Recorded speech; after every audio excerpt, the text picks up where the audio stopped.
Assalamualaikum viewers, my name is Subhi. I am 30 years old. I am from Pakistan. I am a student at Town School and cadet for the Sharia Festival. Dr. Nayan and other guidance view. So let's start. This talk is about a very passionate and determined woman. She works not only as a model but also as a talented textile designer and theater performer. She believes that hard work and decision are the key to success. Even though she faced very tough situations in life, she never gives up.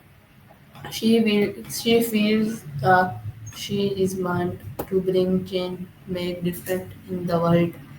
His story is inspiring because it shows that even when things difficult, it's possible to move forward and stay strong.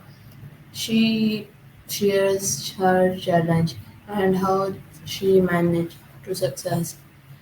In a short time, her journey teaches us that if you believe in yourself and work hard, you can achieve your dreams. This talk is given at Tedx event, which meanwhile follow famous Tedx style, but was organized by a local community. Thank you for watching.